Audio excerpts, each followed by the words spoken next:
যে কোনো সম্পর্কেই রেড ফ্ল্যাগ খুবই গুরুত্বপূর্ণ একটা জিনিস। সো বন্ধুরা, আজকে কথা বলবো রেড ফ্ল্যাগ নিয়ে। রেড ফ্ল্যাগ কী? হয়তো যারা বয়োজ্যেষ্ঠ একটু মানুষ, ইয়াং জেনারেশন নয়, তারা আমার কথা বুঝতে একটু অসুবিধা হবে, কিন্তু যারা আমার কথা শুনছো তাদের অসুবিধা হওয়ার কথা না, কারণ তারা ইয়াং জেনারেশন। কারণ ইয়াং জেনারেশন রেড ফ্ল্যাগ সম্পর্কে খুব ভালোভাবে জানলেও যারা একটু বয়োজ্যেষ্ঠ বা মধ্যবয়সী তাদের কাছে একটু গোলমেলে লাগতে পারে। তো আজকে কথা বলবো রেড ফ্ল্যাগ নিয়ে। রেড ফ্ল্যাগ হলো সেই জিনিস, যে কোনো সম্পর্কে বা যে কোনো মানুষের সাথে মিশতে গেলে আপনি নেগেটিভ কিছু উপলব্ধি করতে পারবেন খুব সহজেই। সেগুলো হলো রেড ফ্ল্যাগ। তো রেড ফ্ল্যাগ কীভাবে বুঝবেন যে এই মানুষটা আপনার জন্য নেগেটিভ বা আপনার জন্য ক্ষতিকারক বা ভবিষ্যতে আপনি হ্যাপি হবেন না, সেটা নিয়ে আজকে কথা বলবো। চলুন। আমাদের জীবনের প্রধান লক্ষ্য হচ্ছে একভাবে ছোট সহজ জীবনযাপন করে দিন শেষে একটু সুখে শান্তিতে থেকে ঘুমানো এবং একটা সময় বৃদ্ধ হয়ে গিয়ে ইবাদতের মাধ্যমে জীবন অতিবাহিত করে মারা যাওয়া, তাই তো? এই সহজ জীবনকেই কিন্তু অনেক মানুষ কী করে ফেলে, নেগেটিভ করে ফেলে বা অশান্তিতে ভরিয়ে ফেলে, কিংবা আপনি যে লাইফে যে সহজ জীবনযাপন সেটাকে নষ্ট করে ফেলে। কিন্তু আমরা বুঝতে পারি না যে এই ধরনের মানুষ আমাদের সাথে এই ধরনের জিনিসগুলো করতে পারে, কারণ এটা তো ভবিষ্যৎ। হ্যাঁ, ভবিষ্যতে এরকম হবে এটা আমরা বুঝতে পারি না বলে কিন্তু আমরা অনেক সময় অনেকভাবে ঠকি। সেটা যে কোনো সম্পর্কে হতে পারে, বন্ধুত্ব হতে পারে, স্বামী স্ত্রী সম্পর্কে হতে পারে, এমনকি প্রেমিক প্রেমিকাতে হতে পারে। মূলত সম্পর্কগুলো এই ক্যাটাগরিতে বিভক্ত, কারণ এগুলোতে সবচেয়ে বেশি আমরা আশাহত হই, কিংবা আমরা কষ্ট পেয়ে থাকি, কিংবা আমাদের জীবনের যে বড় ধাক্কাটা যেটা আমাদের শারীরিক মানসিকভাবে অসুস্থ করে ফেলে, এই জন্য এই ধরনের সম্পর্কগুলোই দায়ী। তো নেগেটিভ সম্পর্কগুলো তো আর শুরুতে হয় না। শুরুতে যে কোনো সম্পর্কে অনেক সুন্দর থাকে, সেটা একদিনেরই হোক কিংবা 10 বছরেরই হোক। তো প্রথমেই আপনি কি করে বুঝবেন যে এই মানুষটা আপনার জন্য একদমই ভালো না, বা এই মানুষটা আপনাকে ভবিষ্যতে ছেড়ে যেতে পারে কিংবা কষ্ট দিতে পারে, সেটা নিয়েই মূলত আজকে কথা বলা। ধরুন আপনি একজন মানুষের সাথে হাঁটতে হাঁটতে আপনি ধরুন হোঁচট খেলেন এবং সেই মানুষটা আপনাকে ধরলো না কিংবা বললো না যে ব্যথা পেয়েছেন কিনা। স্বাভাবিক, সেই মানুষটা আপনার জন্য বিন্দুমাত্র আবেগ নেই। এতে আপনি কি বুঝবেন? এটা এক ধরনের রেড ফ্ল্যাগ। এই সহজ সহজ বিষয়গুলো তো সবাই একরকম হয় না, তাই না? আমরা মেনে নিই, কিন্তু এগুলো আমাদের ভবিষ্যতে সুখে জীবনে কাটা হতে দাঁড়ায় এবং আমাদের শান্তি যেটা, এটার শান্তিময় জীবনটা নষ্ট হয়ে যায়, আর আমরা সেই মানুষটার সাথে থাকতে পারি না। তারপরে হয়তো বিয়ের মাধ্যমে সন্তান হলে অনেকে জোরাজুরি করে থেকে যায়, যেমন আমাদের বাবা মারা অনেক ক্ষেত্রে স্যাক্রিফাইস করে বা এবং ধারণা করে যে এই ধরনের এক একজন তো পৃথিবীতে এক এক রকম, এটা তো মেনে নিতে হবে, কিছু জিনিস তো স্যাক্রিফাইস না করলে সুখে থাকা যায় না, তাই আমরা স্যাক্রিফাইস করে চলি। কিন্তু এগুলোই আপনার জীবনে কখন রেড ফ্ল্যাগ হয়ে দাঁড়াবে আর সেই মানুষটা চলে যাবে, সেটা আপনি ভাবতেও পারবেন না। কারণ বেশিরভাগ মানুষই অশান্তি করে একসাথে টিকে থাকতে সারা জীবন পারে না। তারপরও কেউ কেউ হয়তো থেকে যায়, কিন্তু প্রপারলি মনের যে শান্তি সেটা আর পায় না। কিন্তু আমাদের তো মূল লক্ষ্য শান্তিময় জীবন, তাই না? তো যেটা বলছিলাম, এই রেড ফ্ল্যাগগুলো হতে পারে ছোটোখাটো, আবার বড় ধরনের রেড ফ্ল্যাগ। ছোটোখাটোগুলো নিয়ে কথা বলছিলাম, হোঁচট খাওয়া নিয়ে। এবার ধরুন বড় কোনো কথায় আসি। হয়তো আপনি দেখলেন আপনি অনেক ব্যস্ত আছেন, হঠাৎ করে আপনার বয়ফ্রেন্ড কিংবা আপনার হাজব্যান্ড অন্য কারোর সাথে পরকীয়া করছে, এরকম অনেক সিমটমস বা অনেকভাবে কারোর কাছ থেকে আপনি শুনতে পাওয়ার পরে আপনি কি করলেন? তাকে তদন্তের আওতায় বা কিংবা জিজ্ঞাসাবাদ সরাসরি করলেন এবং সে স্বীকার করলো কিংবা অস্বীকার করলো। এখন যদি সে অস্বীকার করে কিংবা স্বীকার করে, ক্ষমা চায়, আপনি ক্ষমা করে দিলেন।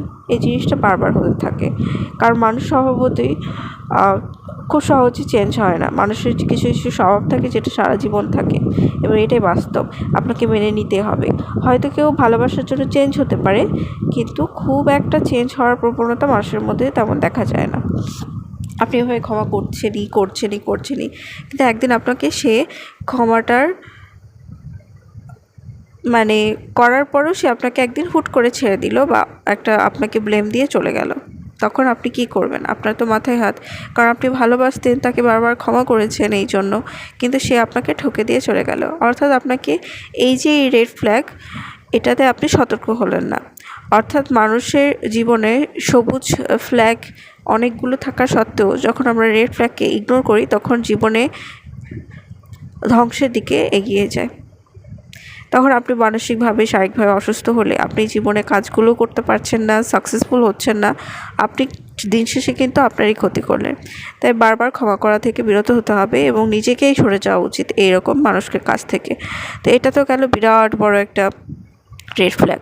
তো আমরা যদি বিরাট বড় রেড ফ্ল্যাগকে মানে জীবনে না আনতে চাই, তাহলে আমাদের ছোট ছোট রেড ফ্ল্যাগগুলো থেকে সতর্ক হয়ে সরে যাওয়া উচিত ছিল। সেটা আপনি করেননি। আপনি বারবার ক্ষমা করলেন, বারবার সম্পর্কটাকে টিকিয়ে রাখার চেষ্টা করছেন, কিন্তু দিন শেষে কিন্তু কী হলো? আপনার সাথে নেগেটিভ জিনিসই হলো। তা আমি বলবো সবাইকে সতর্ক থাকা উচিত এই রেড ফ্ল্যাগ সম্পর্কে। এইবার ধরুন কথা বলা যাক যে কোনো সম্পর্ক, সেটা স্বামী স্ত্রী হোক, প্রেমিক প্রেমিকা হোক, যে কোনো সম্পর্কের রেড ফ্ল্যাগ সম্পর্কে বলার পরে আমি এখন আপনাদেরকে বলবো একটা বন্ধুত্বের রেড ফ্ল্যাগ নিয়ে। ধরুন আপনি একটা মেয়ে বা ছেলের সাথে খুব ভালো একটা সম্পর্কে আছে, যেটা বন্ধুত্বের সম্পর্ক, কোনো খারাপ কিছু না, একটা পবিত্র সম্পর্ক। বন্ধুত্বের সম্পর্ক বরাবরই পবিত্র হয়। কিন্তু আপনি দেখছেন যে আপনি তার সাথে যখন সময় ব্যয় করছেন, সে আপনাকে আপনার রিলেশন কিংবা আপনার সাকসেসের জায়গা থেকে ডিমোটিভেশন করছে আপনাকে নানানভাবে। আপনি হয়তো বোকার মতো তাকে বিশ্বাস করছেন বন্ধু হিসেবে, কিন্তু দিন শেষে কিন্তু এই বন্ধুটি আপনার সাথে থাকবে না। আপনার প্রেমিকা হবে আপনার স্ত্রী, কিংবা আপনার স্ত্রী আপনার জীবনের সাথে জড়িত। কিন্তু আপনি বন্ধুটার কাছ থেকে, বন্ধুটাকে যেহেতু ভালোবাসেন এবং তার কথা বিশ্বাস করে, তাই তার কথা শুনে সেই ডিমোটিভেশনগুলোকে মোটিভেশন হিসেবে জীবনে কাজে লাগালেন। তাহলে কি হলো? সে কিন্তু আপনার ক্ষতি সাধন করছে এবং এটা একটা বড় রেড ফ্ল্যাগ। আপনি যত তাড়াতাড়ি সতর্ক হবেন ততই আপনার জন্য ভালো, না হলে আপনি একটা বিশাল জিনিস হারাতে চলেছেন। আর এই ধরনের রেড ফ্ল্যাগ বন্ধু কিন্তু আমাদের জীবনে কম বেশি থাকেই। হয়তো আপনি ঠকেছেন তার কাছে, কিংবা আপনাকে সে খুব ভালো বেস্ট ফ্রেন্ড আরেকজনের সাথে হঠাৎ করে মিশছে, আপনাকে আর পাত্তা দিচ্ছে না। এরকম হলে কিন্তু আপনার অনেক খারাপ লাগবে, কারণ আপনি তার কাছ থেকে এক্সপেকটেশন রেখেছিলেন যে সে আপনার ভালো বন্ধু, সে আপনাকে ছেড়ে কখনো যাবে না, সারা জীবন আপনাদের মধ্যে একটা সুন্দর যোগাযোগ হবে। কিন্তু সেটা কিন্তু না হলে আপনার নিজেরই খারাপ লাগবে, নিজে ভেঙে পড়বেন এবং দিন শেষে কিন্তু নিজেকে নিজে ব্লেম দিতে শুরু করবেন। তাই তখন যখন সতর্ক হওয়ার সময়, তখন আপনি রেড ফ্ল্যাগ দেখো যখন সতর্ক হলেন না বা বারবার ক্ষমা করলেন, কিন্তু দেখবেন এই ধরনের মানুষ যেহেতু চেঞ্জ হয় না, সেই মানুষ আপনাকে ছেড়ে যাবে এবং আপনি তখন নিজেকে উন্নত করা বা ছেড়ে চলে গেছে জন্য ব্লেম দেওয়া শুরু করবেন, ভাববেন নিজেই দোষী, কিন্তু আদতে কিন্তু আপনি জিতে গেলেন। তাই না বন্ধুরা? হ্যাঁ, এই ধরনের মানুষ লাইফে থাকে না ঠিকই, তখন আপনি মুক্তিও পান, শান্তিও পান, কিন্তু আবার নিজেকে মনে হয় যে আমার সাথে তো ভালোটা হতেও পারতো, আমার বন্ধুটি আমার সাথে সারা জীবন থাকতে পারতো, আমার স্ত্রী আমার সাথে বা স্বামী আমার সাথে থাকতে পারতো, কিংবা প্রেমিক প্রেমিক আমার সাথে থাকতে পারতো সারা জীবন, পজিটিভ শান্তির জীবন, ছোটোখাটো সহজ জীবন হতে পারতো। কিন্তু ওই যে কথায় আছে, সব মানুষ একরকম পৃথিবীতে না। তাই তো এই ধরনের রেড ফ্ল্যাগ থেকে যত বেশি তাড়াতাড়ি সরে পড়া যায়, সতর্ক হওয়া যায়, ততই আপনার মানসিক শান্তি বজায় থাকবে।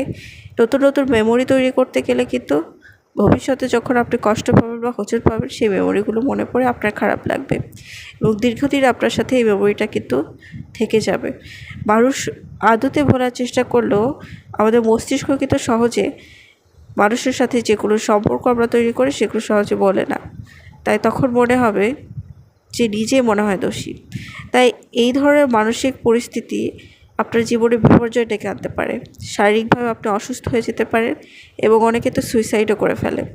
তাই যত তাড়াতাড়ি সম্ভব এই ধরনের ছোটোখাটো রেড ফ্ল্যাগ দেখলেই আপনার তার থেকে দূরে সরে যাওয়ার চেষ্টা করা উচিত, কারণ গভীর সম্পর্কে জড়ালে দুজনের জন্যই তা ক্ষতিকারক হতে পারে।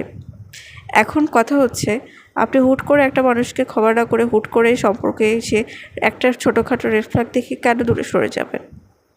তার সাথে অন্যায়, আপনার সাথে অন্যায় করা হবে না? এটা তো ছেলে খেলে না, এটা একটা সম্পর্ক। এখন এটাও একটা খুব গুরুত্বপূর্ণ বিষয়, তাই না? আমরাও যদি ক্ষমাশীল না হই, ক্ষমা না করতে শিখি, তাহলে কি হবে?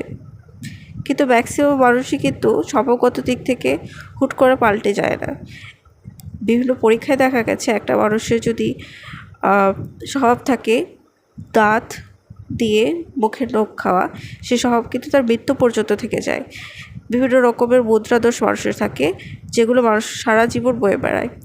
অনেকে হয়তো চেষ্টা করে সেগুলো দমন করতে পারে, অনেকে সিগারেট খাওয়ার অভ্যাস ছেড়ে দিতে পারে, মদ্যপানের অভ্যাস ছেড়ে দিতে পারে, কিন্তু দেখা গেছে এটা খুবই রেয়ার। তাই যত সম্ভব এই ধরনের মানুষ থেকে দূরে থাকা উচিত, কারণ মানুষ বিভিন্ন অভ্যাসকে ত্যাগ করতে পারলেও স্বভাবকে ত্যাগ করতে পারে না। এটা শুনতে অনেকের কাছে খারাপ লাগতে পারে, অনেকে অনেক মন্তব্য করতে পারেন, কিন্তু এটাই বাস্তব। আর বাস্তব যত তাড়াতাড়ি মানুষের মেনে নেওয়া যায় ততই ভালো। তাই প্রথমেই রেড ফ্ল্যাগ দেখলে তার থেকে দূরে সরে গিয়ে নিজে একা থাকা অনেক শ্রেয়।